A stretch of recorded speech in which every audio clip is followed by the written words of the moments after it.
Good morning, children. So today we are going to learn about combination of resistors. So if you have two resistors, that are two ways that can be connected together in a circuit in series and in parallel. Okay, so this is illustrated for two 10 ohm resistors in figure 19.10. It is useful to be able to work out the total resistance of two resistors like this. What is their combined resistor? Okay, so in a circuit, resistor can be connected in two ways, either in series or in parallel, like this, either in series or in parallel. So we can connect anyways, either in series like this or parallel like this. Okay, so here what we have to do is we have to calculate the combined resistance or the effective resistance. For the two 2 ohm resistor in series, the current has to flow through the resistance instead of one. Okay, so for two 2 ohm resistor in series, the current has to flow through two resistors instead of one. The resistance in the circuit is doubled, so the combined resistor is 20 ohm. Okay, so ഇതിപ്പോൾ നിങ്ങൾക്ക് കുറച്ചും കൂടെ clear ആകുമ്പോൾ കുറേ ഇക്വേഷൻസും derivations ഒക്കെ കഴിഞ്ഞ് കഴിഞ്ഞാൽ it will be very easy for you. So for two resistor in series, the current has to flow through two resistor instead of what? Instead of one. The resistance in the circuit is doubled so that the combined resistance is 20 ohm. So നമുക്കറിയാം ഒരു series circuit, ഇപ്പോൾ ഒരു series circuit ആണെങ്കിൽ നമുക്കറിയാം ഇങ്ങനെയായിരിക്കും resistance അല്ലേ. So ഇങ്ങനെയായിരിക്കും ഒരു റെസിസ്റ്റൻസ് പോവുക, അതായത് ഇങ്ങനെയായിരിക്കും ഒരു കറണ്ടിൻ്റെ കണക്ഷൻ വരിക. സോ നമുക്കറിയാം കറണ്ട് ഓൾവേസ്, ഇപ്പോൾ കറണ്ട് എന്ന് പറയുമ്പോൾ V know that through out ഈ ഒരു circuit I will be same. So ഈ ഐ വിൽ ബി സെയിം ആകുമ്പം what we can say is that is here this I, suppose ഇപ്പോൾ നമുക്കൊരു ഐനൊരു വാല്യൂ കൊടുക്കുകയാണെങ്കിൽ ഒരു 2 ആംപിയർ എന്നൊക്കെ പറയുകയാണെങ്കിൽ ത്രൂ ഔട്ട് ഈ രണ്ട് റെസിസ്റ്ററിൽ കൂടെയും നമുക്ക് ഈ കറണ്ട് ഒരേതായിരിക്കും പോവുക അല്ലേ. സോ ഇപ്പോൾ I will be same, but what will be different? But voltage will be different. Okay, voltage will be different.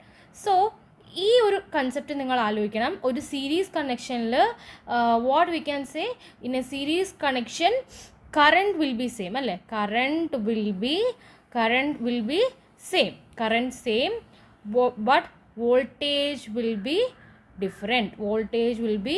Different. So ഇങ്ങനെയാണ് നമുക്ക് രണ്ട് കാര്യങ്ങൾ വരുന്നത്. ഒന്ന് കറണ്ട് സെയിം ആയിരിക്കും, വോൾട്ടേജ് ഡിഫറെൻ്റ് ആയിരിക്കും. സോ ഈ വൈ വോൾട്ടേജ് ഇസ് ഡിഫറെൻറ്റ്? എന്തുകൊണ്ടാണ് വോൾട്ടേജ് ഡിഫറെൻ്റ് ആവുന്നത്? ബിക്കോസ് നമുക്കറിയാം ഓരോ കോമ്പണൻറ്റിനും ഓരോ പൊട്ടൻഷ്യൽ ഡിഫറൻസ് വേണമല്ലേ. അതായത് ഇപ്പോൾ ഇവിടെ രണ്ട് റെസിസ്റ്റർ ഉണ്ടെങ്കിൽ ആ രണ്ട് റെസിസ്റ്ററിനും each need a separate push. അതുകൊണ്ടാണ് വോൾട്ടേജ് ഡിഫറെൻ്റ് ആവുന്നത്, കറണ്ട് എന്താവുന്നത്, കറണ്ട് സെയിം ആവുന്നത്. So clear? So four two 10 ohm resistor in series, the current has to flow through two resistor instead of one. So the resistance is in the circuit is double so that the resistance is 20 ohm. ഇത് നിങ്ങൾക്ക് കുറച്ചും കൂടെ clear ആയിട്ട് ഞാനൊരു derivation കഴിയുമ്പോൾ മനസ്സിലാവും. So for two 10 ohm resistor in parallel, there are two possible paths to current to flow through. അതായത് ഇപ്പം നമുക്ക് ഇപ്പോൾ ഒരു പാരലൽ സർക്യൂട്ട് ആണെങ്കിൽ പാരലൽ സർക്യൂട്ട് എങ്ങനെയായിരിക്കും വരിക? ഇങ്ങനെ ഒരു റെസിസ്റ്റർ, ഇങ്ങനെ രണ്ട് കണക്ഷൻസ് ഉണ്ടാവും. ഇവിടെ നമുക്കൊരു സെല്ലുണ്ടാവും അല്ലേ. സോ ഇങ്ങനൊരു സെല്ലുണ്ടാവും. സോ നമുക്കറിയാം current will be going like this. So കറണ്ടിന് നമുക്ക് ഇങ്ങനൊരു പാത്തും കിട്ടുന്നുണ്ട്, അതേപോലെ it is having two parts. So ഇപ്പോൾ ഇതിൽ കൂടിയും കറണ്ടിന് പാസ് ചെയ്യാം, ഇതിൽ കൂടുതലും കറണ്ട് പാസ് ചെയ്യാം. പക്ഷേ ഇങ്ങനെ ഒരു സീരീസ് സർക്യൂട്ട് ആണെങ്കിൽ ഇവിടെ നമുക്ക് അറിയാം ഇതിനൊരു ഒറ്റ പാത്തേ ഉള്ളൂ. ഇതുപോലെ രണ്ട് പാത്തുണ്ടോ? ഇല്ല. So each have what two different paths അല്ലേ. So there are two possible path to current to flow along instead of just one. So the resistance is halved. So അവിടെ റെസിസ്റ്റൻസ് കുറയും. ഓക്കെ, സോ ഇതാണ് നമുക്ക് പറയാനുള്ളത്. So resistance എങ്ങനെയാണ്? 5 ohm ആയി മാറും. ഇവിടെ നേരത്തെ റെസിസ്റ്റൻസ് ഡബിൾഡ് ആവുകയാണ്. So resistance is 20 ohm, here resistance is 5 ohm. So ഇതൊക്കെ അറിയുന്നതിന് മുൻപ് നമുക്ക് കുറച്ച് കാര്യങ്ങൾ ചെയ്താൽ നിങ്ങൾക്ക് കുറച്ചും കൂടെ ഈസി ആയിട്ട് ഞാൻ ഈ പറയുന്ന കൺസെപ്റ്റ് മനസ്സിലാവും. ഓക്കെ, അത് കഴിഞ്ഞിട്ട് നമുക്കിത് വീണ്ടും ഡിസ്കസ് ചെയ്യാം. ക്ലിയർ? സോ നമുക്ക് ആദ്യം I will write the difference between a series connection and a parallel connection. Okay, ഇപ്പോൾ നമുക്ക് സീരീസ് കണക്ഷനും ഉണ്ട്, we have what parallel connection. Okay, series and parallel connection. So ഈ രണ്ട് കണക്ഷൻ്റെയും ഡിഫറൻസ് നമ്മൾ ചെറിയ ക്ലാസ്സിൽ പഠിച്ചിട്ടുണ്ട് അല്ലേ? Series connection, parallel connection. So series കണക്ഷനിൽ we know that current is what? Current is same.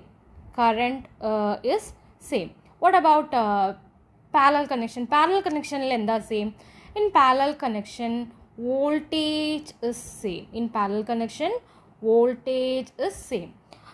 ഇനി നമുക്ക് പറയാൻ പറ്റുന്നത് ഡിഫറൻസ് ഉള്ള കാര്യം. What is different in a series connection? In a series connection voltage is different.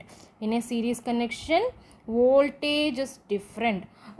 What about in parallel connection? In a parallel connection current is different. In a parallel connection current is different. Okay, അപ്പോൾ നമ്മൾ ഇവിടെ എന്താ നോക്കിയത്? In a series connection current is same. In a parallel connection voltage is same. In a series connection voltage is different. In a parallel connection current is different. So നമുക്ക് ഇനി അതേപോലെ series കണക്ഷനിൽ പറയാൻ പറ്റുന്നത് ammeter അല്ലേ? Ammeter is always what? Always connected in series. Ammeter is always connected in series. What about voltmeter? Voltmeter is always what? Voltmeter is always connected in parallel. Okay, voltmeter is always connected in parallel. And ഇപ്പം നമ്മൾ നോക്കിയതില്ല, just മുമ്പ് നമുക്ക് നോക്കിയതിൽ നമുക്കൊരു കാര്യം മനസ്സിലായി. Total resistance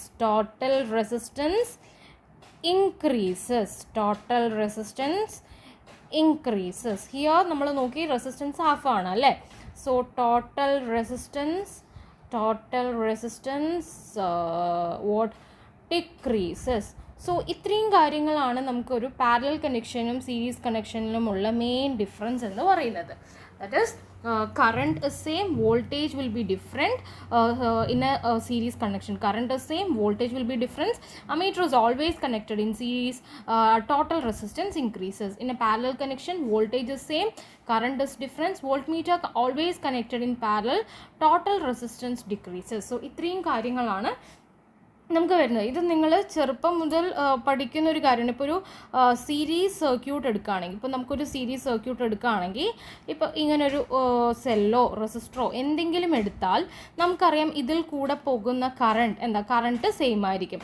but ഇപ്പോൾ ഒരു 9 വോൾട്ടിൻ്റെ voltage ആണെങ്കിൽ ഈ വോൾട്ടേജ് ഓരോ കോമ്പണൻസിൻ്റെ ഇടയിലും വോൾട്ടേജ് എന്തായിരിക്കും? It will be different. So voltage will be different. Okay, and here അപ്പോൾ ഇത് ടോട്ടൽ റെസിസ്റ്റൻസ് ഇൻക്രീസ് ആണ്. ഇനി നമുക്കൊരു പാരലൽ കണക്ഷൻ എടുക്കുകയാണെങ്കിൽ പാരലൽ കണക്ഷൻ നമുക്ക് എങ്ങനെയാണ് വരിക? It will be like this അല്ലേ? പാരലൽ കണക്ഷൻ നമ്മൾ എടുക്കുകയാണെങ്കിൽ നമുക്കറിയാം ഇതിന് കറണ്ടിന് 2 പാത്ത് ഉണ്ട് ഫ്ലോ ചെയ്യാൻ അല്ലേ? കറണ്ടിന് ഇപ്പോൾ ഇതാണ് ടോട്ടൽ കറണ്ട് എന്ന് പറഞ്ഞു കഴിഞ്ഞാൽ here it is I1, here it is I2. കറണ്ടിന് ഇതിൽ കൂടിയും പോവാം ഇതിൽ കൂടിയും പോവാം.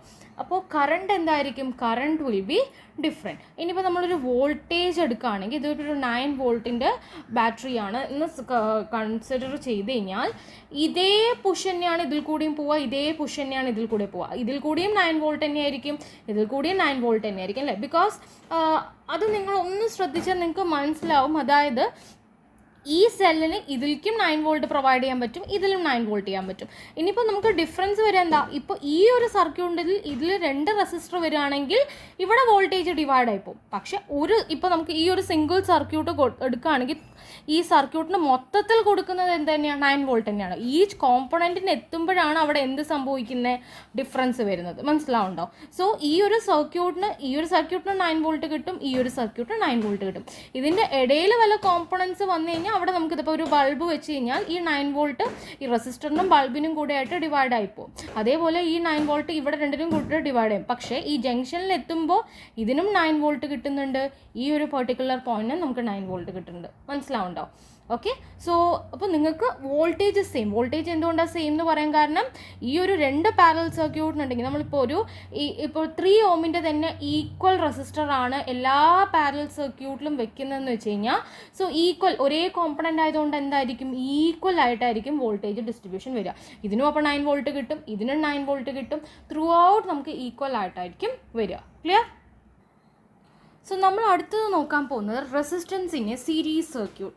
എങ്ങനെയാണ് ആ ഒരു ഇക്വേഷൻ കണ്ടുപിടിക്കുന്നത് എന്നാണ് നോക്കാൻ പോകുന്നത്. സോ അതിനു വേണ്ടി I have drone A circuit. അതായത് ഇവിടെ നമ്മളൊരു സർക്യൂട്ട് വരച്ചിട്ടുണ്ട്, which is having A 2 resistor R1 and R2 and ഒരു സെല്ലുണ്ട് ആൻഡ് എൻ അമീറ്റർ.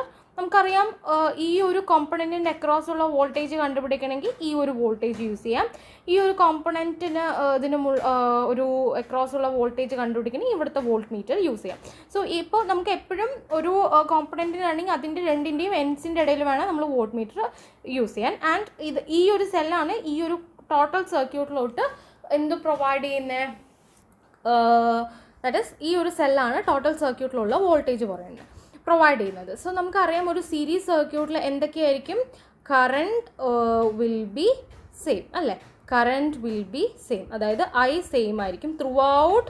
ഈ ഒരു സർക്യൂട്ടിൽ കൂടെ പോകുന്ന കറണ്ട് എന്തുതന്നെയാണ്, ഐ ആണല്ലേ. അതിപ്പോൾ R1-ലാണെങ്കിലും ശരി, R2-ലാണെങ്കിലും what this I will be same. What about voltage? Voltage will be different. അത് നമുക്കറിയാം ഓരോ കോമ്പണൻറ്റിനും ഓരോ വോൾട്ടേജ് ആണ് വേണ്ടി വരിക. അതായത് ഇപ്പോൾ ഇവിടെ R1 R2 ഉണ്ടെങ്കിൽ ഇതിൽ കൂടെ ഇപ്പോൾ നമുക്കൊരു വോൾട്ടേജ് ഉണ്ടെങ്കിൽ ഈ വോൾട്ടേജ് ഇപ്പോൾ 9 വോൾട്ട് ആണെങ്കിൽ ചിലപ്പോൾ ഇതിലേക്ക് ഒരു 5 വോൾട്ട്, ഇതിലൊരു 4 വോൾട്ട്, അങ്ങനെ ഒരു സ്പ്ലിറ്റായി പോകും. Because each component need separate push. അപ്പോൾ നമുക്കറിയാം നമ്മളൊരു അക്കോർഡിംഗ് ടു ഓംസ് ലോ നമ്മളൊരു ഫോർമുല പഠിച്ചിട്ടുണ്ടായിരുന്നു. That is V is equal to IR. ഇത് നമ്മൾ പഠിച്ചൊരു ഫോർമുലയാണ് അല്ലേ. അപ്പോൾ നമുക്കതറിയാമല്ലോ. And according to this circuit അല്ലേ, ഇതൊരു സീരീസ് സർക്യൂട്ട് ആയതുകൊണ്ട് തന്നെ ഈ ടോട്ടൽ വോൾട്ടേജ് എന്ന് പറയുന്നത് ഈ 2 വോൾട്ടേജുകളുടെയും സം ആയിരിക്കും. ടോട്ടൽ വോൾട്ടേജ് എന്ന് പറയുന്നത് V1 പ്ലസ് V2 ആണ്. മനസ്സിലാവുണ്ടോ? ടോട്ടൽ വോൾട്ടേജ് എന്ന് പറയുന്നത് it is V1 plus V2. Is it clear? Total voltage will be equal to V1 plus V2 ആണ്. അത് എന്താ, because voltage will be different. So total voltage എന്ന് പറയുന്നത് എന്താ, V1 plus V2. So here ഈ V1 plus V2 നമുക്കറിയാം V എന്ന് പറയുന്നത് IR ആണ് അല്ലേ, V is equal to IR. So അങ്ങനെ ആണെങ്കിൽ നമുക്കറിയാം ഈ ഒരു സർക്യൂട്ടിൽ കൂടെ പോകുമ്പോൾ അതിൻ്റെ വോൾട്ടേജിന് നമുക്ക് എന്ത് പറയാം, IR1. ബിക്കോസ് ഇത് V1 ആണ്, കറണ്ട് സെയിം ആണ്. ബട്ട് എന്താ വോൾട്ടേജ് എന്ന് പറയുന്നത് ഈ ഒരു റെസിസ്റ്റൻസ് 1ൻ്റെ അക്രോസ് ഉള്ള ഇതായിരിക്കും. And here voltage will B what, here voltage will B IR2. ഇവിടെ I രണ്ടും സെയിം ആണ് because current throughout same ആണ്, ബട്ട് വോൾട്ടേജ് ഡിഫറൻസ്. അപ്പോൾ V1 എത്രയായിരിക്കും, IR1 and V2 will be IR2. മനസ്സിലായോ? അതായത് വോൾട്ടേജ് എന്ന് പറഞ്ഞു കഴിഞ്ഞാൽ കറണ്ട് ഇൻറ്റു റെസിസ്റ്റൻസ് ആണ്. So V1 is equal to IR1, I into R1. Current throughout same ആയതുകൊണ്ട് I ഇൻറ്റു R1. V2 എന്ന് പറയുന്നത് I ഇൻറ്റു R2. സോ എനിക്കിതിവിടെ സബ്സ്റ്റിറ്റ്യൂട്ട് ചെയ്യാം. That is IR1 plus IR2. Okay, IR1 plus IR2. Clear? ഇത് confusion വേണ്ട. IR1 plus IR2. Okay. So next നമുക്ക് ഇവിടെ common ആയിട്ടുള്ള ഫാക്ടേഴ്സിനെയൊക്കെ പുറത്തെടുക്കാം. That is IR. ഇവിടെ എന്താ കോമൺ, I കോമൺ ആണല്ലേ. I is equal to common ആയിട്ടുള്ളത് R1 plus R2. R1 plus R2. So അങ്ങനെ ആവുന്ന സമയത്ത് കോമൺ ഫാക്ടേഴ്സ് നമുക്ക് കട്ട് ചെയ്യാമല്ലോ. ഈ ഐനെയും കട്ട് ചെയ്തു. So therefore resistance is equal to R1 plus R2. ഇപ്പം നിങ്ങൾക്ക് മനസ്സിലായോ ടോട്ടൽ റെസിസ്റ്റൻസിന് എങ്ങനെയാണ് ഈ ഒരു ഇക്വേഷൻ വന്നതെന്നുള്ളത്. R is equal to R1 plus R2. ഇങ്ങനെയാണ് ആ ഒരു ടോട്ടൽ റെസിസ്റ്റൻസിന് ആ ഇക്വേഷൻ വന്നത്. സോ ഇപ്പോൾ നമുക്ക് ഒന്നും കൂടെ നോക്കാം. Resistance in a series circuit ആണ് നമ്മളിവിടെ നോക്കിയത്. സീരീസ് സർക്യൂട്ട് ആവുന്ന സമയത്ത് കറണ്ട് ത്രൂ ഔട്ട് സെയിം ആയിരിക്കും. വോൾട്ടേജ് നമുക്കറിയാം, ഓരോ കോമ്പണൻറ്റിനും ഓരോ വോൾട്ടേജ് ആയിരിക്കും ഉണ്ടാവുക. സോ നമ്മൾ according to Ohm's law V is equal to IR എന്ന് പറയുന്നൊരു ഇക്വേഷൻ പഠിച്ചിട്ടുണ്ട്. And we know that this voltage V will be equal to V1 plus V2. അത് നമുക്കറിയാം അല്ലേ. So IR will be equal, അപ്പോൾ നമുക്കറിയാം ഇത് IRന്ന് സബ്സ്റ്റിറ്റ്യൂട്ട് ചെയ്തു. IR is equal to IR1 plus IR2 എന്നോട് ക്യാൻസൽ ചെയ്തു. ഇനിയിപ്പോൾ നമ്മളൊരു എക്സാമ്പിൾ പറയുകയാണ്, ജസ്റ്റ് ഒരു എക്സാമ്പിൾ നോക്കാം. ഇപ്പോൾ for example if R1 is equal to 2 ohm and R2 is equal to 6 ohm ആണെങ്കിൽ what will be the total resistance here? R, capital R will be equal to R1 plus R2, that is 2 plus 6, which is equal to 8 ohm. മനസ്സിലാവുണ്ടോ? So ഇങ്ങനെയാണ് നമുക്കൊരു total resistance വന്നത്. Clear? So total resistance will be equal to R1 plus R2, that is 2 plus 6, which is equal to 8 ohm. So നമ്മളൊരു series സർക്യൂട്ടിൻ്റെ കാര്യമാണ് ഇവിടെ നോക്കിയത്. Next വീഡിയോയിൽ we will be going to see in parallel circuit. Clear?